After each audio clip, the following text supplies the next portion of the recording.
자, 우리 찬 예배 시작합니다. 왕이신 나의 하나님, 내가 주를 높이고 영원히 주의 이름을 성축하리이다.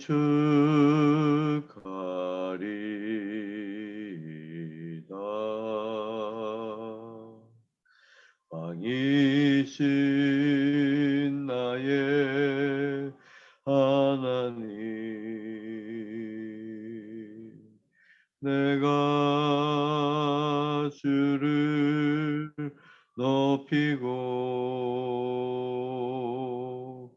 영원히 주의 이름을 성축하리이다.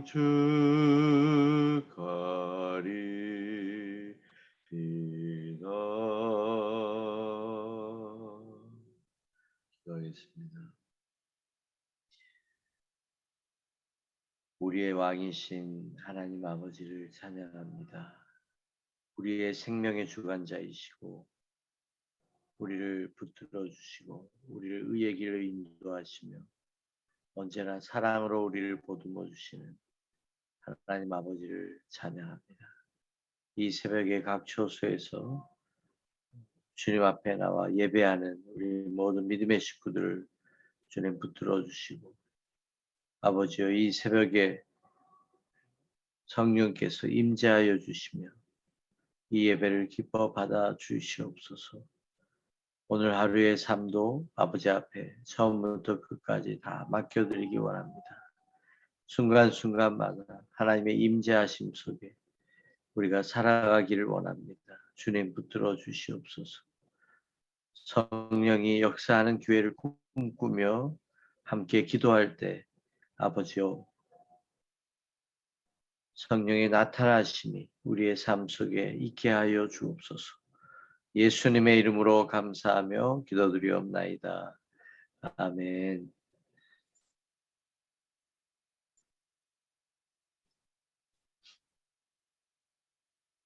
내 주를 가까이 하게 함은 십자가 짐 같은 고생이나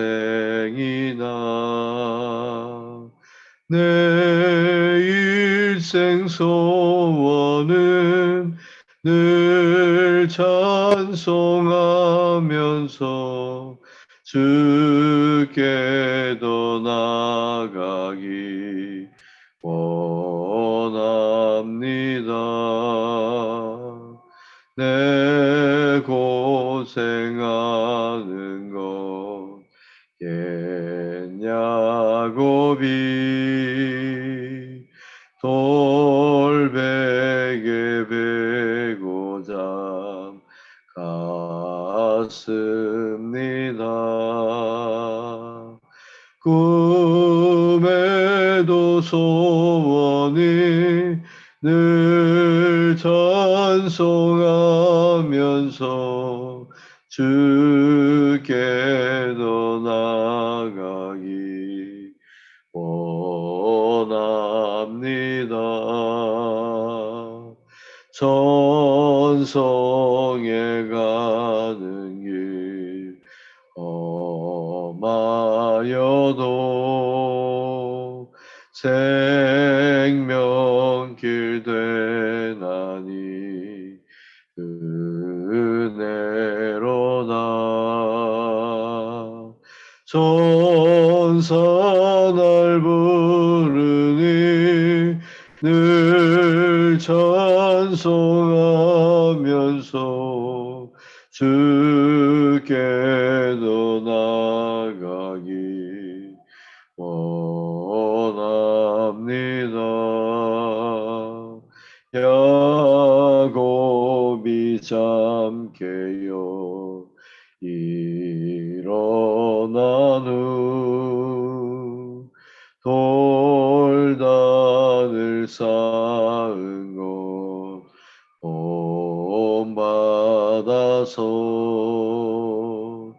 숨질 때 되도록 늘 찬송하면서 주께서 나가기 원합니다. 아멘.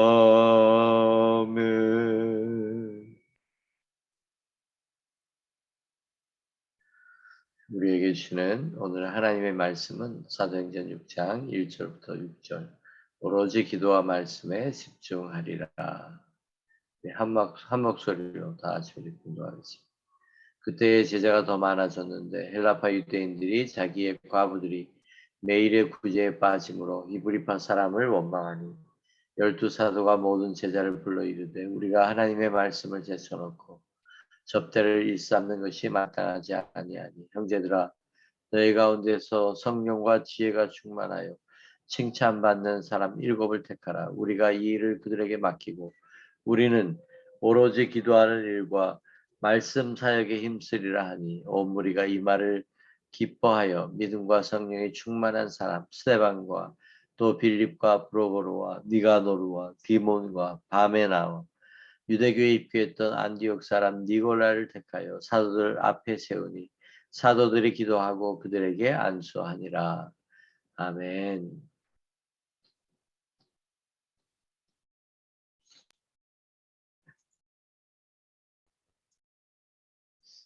초대교회는 우리 세 가지 시험과 시련이 있었습니다. 우리 어저께 입국하신 배 목사님 오늘 새벽에 함께 하셨는데요.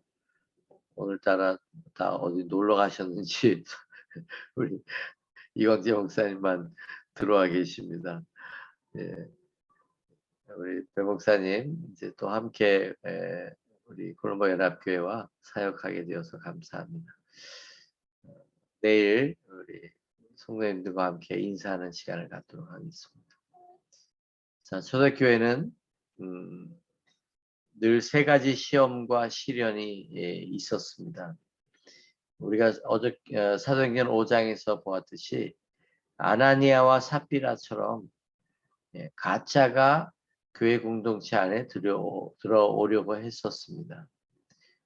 당시에는 성령의 임재하심이 강력히 역사하셨기 때문에 작은 거짓도 다 드러나고 그리고 아나니아와 삽비라가 거짓으로 교회 안에 들어오려고 했을 때 성령께서 그 모든 것이 드러나게 하셨고 결국 육신의 생명까지도 잃어버리는 그런 안타까운 일이 일어났고 그것으로 인하여 교회 공동체는 굉장히 놀라고 두렵고 하나님에 대한 그런 경외심과 또 작은 죄라 할지라도 소홀히 다루지 않는 그런 굉장한 유익이 있었습니다.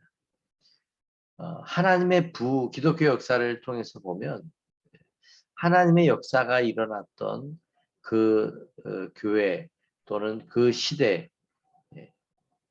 그때에는 가장 큰 특징이 회개입니다. 그래서 자신의 죄를 심지어 공회 앞에서 사람들 앞에서 공동체 앞에서 그냥 그대로 다 고백하고 그리고 회개하는 너도 나도 그렇게 회개하는 시간들이 있습니다. 회개가 가장 큰 특징입니다. 그 얘기는 하나님 속에는 우리의 죄악, 우리의 거짓 이런 것들이 작은 것이라고 할지라도 감출 수가 없다는 거예요. 그런 특징이 있습니다. 이럴 때에는 회개하는 자만이 유쾌하게 되는 날이 이르게 되고 은혜가 충만히 임하게 되고 회개하는 자만이 살아남습니다. 회개하지 못하면요 답답해서 지옥이 임하는 것과 마찬가지. 답답해서 견딜 수 없고 뛰쳐나가든가 막 그런 일들이 일어납니다. 그래서 우리나라 기독교 그 120여 년 전에 일어났던 기독교의 부흥도 그런 회개에서부터 시작이 되었다라고 하는. 오늘 이 시대도 우리가 마찬가지입니다. 하나님의 부흥이 일어나고 하나님의 역사와 임재하심이 일어나고 하기 위해서는 우리가 철저히 하나님 앞에 늘 회개하는 그런 신앙의 모습을 우리가 가지고 있을 때 우리의 믿음은 변화되고 성장하고 하나님의 은혜가 우리 가운데 충만히 임할 수 있다라고 하는 것입니다. 두 번째는 초대교회는 핍박이라고 하는 시련이 늘 있었습니다. 처음에는 협박 당했고 그리고 그 다음에는 채찍질 당하고 또 죽임의 위협 가운데 있었고 그리고 실제로 스테반 집사님이 최초로 순교하는 일들이 일어났습니다. 그러니까 끊임없이 유대교라고 하는 수천 년 동안 내려온 유대교의 그 전통과 그 속에서 또 당시의 종교 지도자들이 가지고 있었던 그런 인본주의 그 속에서 기독교가 있었기 때문에 인본주의, 율법주의적인 종교와 기독교는 하나가 될 수 없습니다. 그렇기 때문에 깨어지게 되어 있습니다. 당시의 바리새인 종교 지도자들, 대제사장들, 제사장들 이런 사람들은 엄청난 핍박과 협박을 통하여 기독교의 이 복음이 전해지지 못하도록 그렇게 열심히 막았지만 오히려 그 핍박을 통하여 교회는 어떤 유익이 있었느냐? 순수해지는 유익이 있었어요. 믿음에 대하여 뚜렷한 헌신이 있었습니다. 이런 때는 이런 예수 믿는다고 하는 것 때문에 핍박을 받고 이익을 얻는 것이 아니라 핍박을 받을 때에는 우리의 믿음이 확실해지기 시작합니다. 우리의 믿음이 정결해지기 시작합니다. 이때는 이들이 가지고 있었던 이 믿음은 진짜 믿음인 거예요. 그냥 다 섞여 있는 믿음이 아니라 예수 믿는다고 하는 것이 희생이었고 예수 믿는다는 것이 가족으로부터 쫓겨나는 거였고 이 사회로부터 격리되는 것이었기 때문에 예수님을 선택한다고 하는 것은 바로 그런 의미를 가지고 있는 거예요. 자, 초대교회는 이런 핍박과 위협이 있었지만 여기에 굴하지 않고 오히려 더 담대하게 복음을 전합니다. 자, 중국이 기독교가 들어가고 문화혁명을 통하여 공산당이 권력을 잡았고 선교사들을 다 추방하고 그래서 기독교가 다 없어진 줄 알았어요. 이제 기독교는 이 핍박 속에서 공산주의라고 하는 이 핍박 속에서 기독교는 살아남기 힘들 것이다. 그리고 폐쇄하고 그 안에서 수많은 사람들을 죽이고 그렇게 핍박을 가했습니다. 그런데 보십시오. 그 핍박 속에서 가정교회들이 또는 지하교회라고 불리우는 교회들이 살아남았습니다. 공산당이 어쩔 수 없었어요.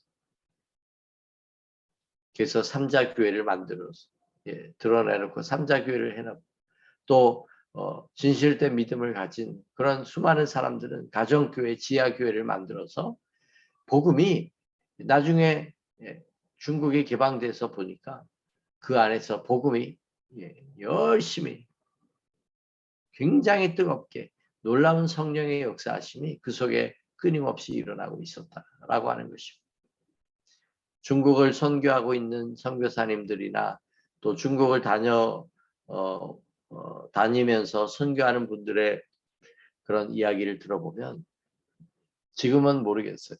몇 년 전만 해도 성도들이 얼마나 뜨겁고 얼마나 열심이고 하나님의 놀라운 역사들이 그대로 다 나타나고 거기서는 중국에서는 설교를 짧게 하면 혼난대요.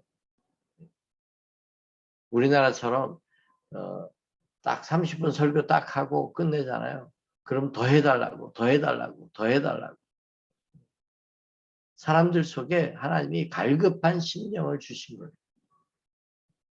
그래서 지금도 핍박을 당하고 그러는 중국 교회는 초대교회처럼 하나님의 놀라운 역사가 일어납니다. 자, 핍박과 시련이 늘 있었다라고 하는 것입니다. 그리고 세 번째는 오늘 우리가 읽은 이 말씀이 초대교회의 시험입니다. 이 시험은 마치 시험 같지 않은 시험이에요. 이게 무슨 얘기냐면 저는 이 초대교회 마지막 세 번째 시험을 분주함의 시험이다. 다른 말로 바꿔 얘기하면 우선순위에 대한 시험이었다. 이렇게 이야기할 수 있습니다. 사람은요, 우리의 믿음은 어떤 큰 일, 굉장한 어떤 사건, 사고를 통하여 믿음을 잃어버리는 것보다도 그때 믿음을 잃어버리는 것은 드뭅니다. 오히려 더 하나님을 잘 믿어요. 믿을 수 있어요. 하나님에 대해서 실망하고 떠나는 사람들도 있긴 있죠. 그러나 더 많은 신앙인들이 왜 무너지느냐? 왜 믿음을 잃어버려 가고 형식화가 되느냐? 바로 이 작은 일 때문에 그렇습니다. 잘 분별이 안 되는 이 작은 일, 분주함, 우선순위가 살짝 뒤바뀌다 보면 우리도 모르게, 나도 모르게 우리의 믿음이 엉뚱한 방향으로 또 하나님에 대한 관심, 이런 것들이 자꾸 잃어버려져 갑니다. 작은 일로부터 무너지는 거죠. 사탄은 어떤 큰 일을 통하여 우리에게 충격을 주고 우리의 믿음을 빼앗아 가려고 하는 전략보다도 오히려 우리의 생각과 마음을 살짝 다른 데로 눈길을 돌리게 한다는 겁니다. 서서히 믿음이 무너지도록 우리를 그렇게 시험하고 유혹합니다. 너무나 조금씩 우리의 시선을 움직이기 때문에 우리가 잘 알아채지 못하고 그대로 깔아앉기 시작합니다. 우리가 눈치채지 못합니다. 오늘 우리가 읽은 본문에도 구제하는 일이 얼마나 좋은 일이고 기쁜 일이고 세상으로부터도 칭찬받는 일이고 좋은 일입니다. 그런데 이 좋은 일이 교회에서 행했던 이 좋은 일이 사도들의 마음을 어지럽고 분주하게 만들고 그렇게 서서히 바뀌기 시작했습니다. 말씀과 기도에 집중하지 못하는 이 모습을 발견하고 그리고 사도들이 성도들과 함께 이렇게 얘기합니다. 우리가 하나님의 말씀을 제쳐놓고 공궤를 일삼는 것, 이것 가지고 분쟁이 있고 토론하고 이것 때문에 서로 마음이 상하고 이것이 합당하지 않다. 그러니까 우리는 기도와 말씀 전하는 것에 전념하고 집중하고 이 일을 7 사람을 집사를 뽑아가지고 이 일을 그들이 하게끔 하고 우리는 오로지 기도하는 것과 말씀 전하는 것에 집중하겠다. 이 위대한 선택을 합니다. 그러므로 초대교회는 다시금 힘을 얻게 됩니다. 오늘 우리의 삶을 돌아보면서 우리는 점검하고 이런 작은 일, 큰일이 아닙니다. 나도 잘 눈치채지 못하는 작은 일, 내 하루의 삶을 돌아보면서 내 시간과 내 마음과 내 생각을 하나님 외에 자꾸 돌리려고 하는 것들에 대하여 우리가 분별해내야 되고 그 작은 것을 가지고 우리가 하나님 앞에 기도해야 돼요. 하나님 이것이 내가 이것을 내려놓고 하나님 말씀과 기도에 내가 더 집중할 수 있도록 도와달라. 내 믿음 생활에 발목을 붙잡는 것. 그게요 유튜브가 될 수도 있어요. 내가 보는 것이 될 수 있고 내가 늘 즐기는 것이 될 수가 있고 내가 취미 생활이 될 수 있고 내가 사람 만나는 것이 될 수 있고 그 어떤 것도 될 수 있어요. 내 믿음의 발목을 붙잡고 내 믿음의 관심을 흐트러지게 만드는 것, 분주하게 만드는 것, 내 마음을 계속 상하게 만드는 것. 여러분 사람이 마음이 계속 상하다 보면 작은 일들 통해서도 마음이 상하다 보면 하나님의 은혜가 자꾸 떨어지고 멀어집니다. 그래서 그런 내 마음을 상하게 하는 것들 이것이 은혜를 떨어지게 하기 때문에 그런 부분에 대하여 내가 극복할 수 있는 그런 마음과 담대함과 분별력을 우리가 가지고 있어야 되고 하나님 앞에 그 문제를 가지고 기도해서 그것이 내 마음에 상처로 남지 않도록 우리가 기도해야 됩니다. 이런 것들을 우리가 분별하고 이것을 위해서 기도하는 것이 굉장히 중요합니다. 그렇지 않다면 그렇게 우리가 하지 않으면 우리는 나도 모르게 내 믿음이 제자리 걸음을 뛰고 있거나 후퇴하고 있거나 내 마음과 생각의 관심들이 자꾸 다른 곳으로 향하여 가고 있다. 그렇게 될 때 우리가 하나님과 점점 멀어지게 된다라고 하는 것을 우리가 꼭 잊지 말아야 됩니다.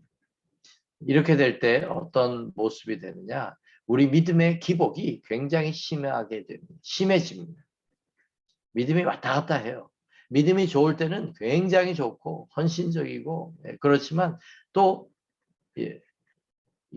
이렇게 되면 분주해지고 시선이 딴 데가 있고 이제 이렇게 되면 식어질 때는 또 엄청 다운됩니다. 올라갔다 내려갔다 올라갔다 내려갔다.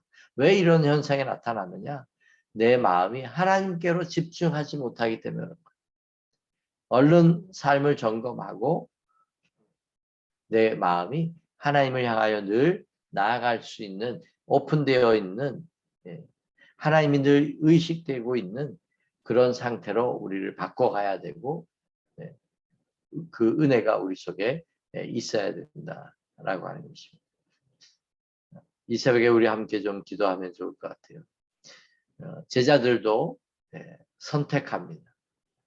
그리고 우선순위의 이 부분을 놓치지 않기 위해서 지혜를 내고 그렇게 되어 구제하는 교회에서 좋은 구제하는 일들도 계속 하게 되고 또 기도와 말씀에 전념함으로 인하여 더 교회는 강하게 되고 은혜가 넘치게 되는 그런 초대교회의 모습을 볼 수 있습니다. 자, 우리 오늘 사도행전 6장 말씀을 통해서 오늘 우리의 삶을 다시 한번 점검하고 지금 우리의 삶은 초대교회처럼 핍박과 시련이 있는 것도 아니고 그렇죠? 그리고 아나니와 사피라처럼 그렇게 성령이 강하게 역사하심으로 인하여 우리의 죄가 드러나고 막 이런 현상도 이런 모습도 아닌 거예요. 그러나 이 세 번째 초대교회가 가지고 당면하고 늘 있었던 세 번째 이 문제는 오늘 우리 교회에도 해당되고 또 우리 모두 각자에게 저에게도 해당되는 그런 굉장히 중요한 문제입니다. 우선순위가 이게 삶에서 잘 잡혀지지 않으면 반드시 우리의 믿음은 후퇴되고 형식화되고 은혜가 식어지게 됩니다. 그래서 이 부분을 오늘 우리 새벽에 함께 좀 점검하면서 아버지 앞에 내려놓고 나아가게 되기를 주님의 이름으로 간절히 축원합니다. 다 같이 기도하겠습니다.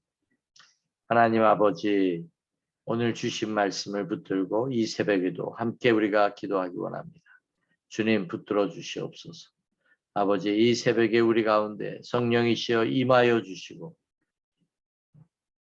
우리가 기도할 때 인도하여 주시며 마땅히 기도할 것을 기도할 수 있도록 도와주시옵소서. 하나님의 마음을 품고 예수 그리스도의 마음을 품고 이 새벽에 기도하게 하여 주옵소서. 우리가 중보자로 우리를 부르셨사오니 주여, 오늘 이 새벽에 우리가 중보자로서 기도의 이 사명을 감당하게 하여 주시옵소서. 우선순위를 잘 점검하게 도와주옵소서. 예수님의 이름으로 감사하며 기도드리옵나이다. 아멘.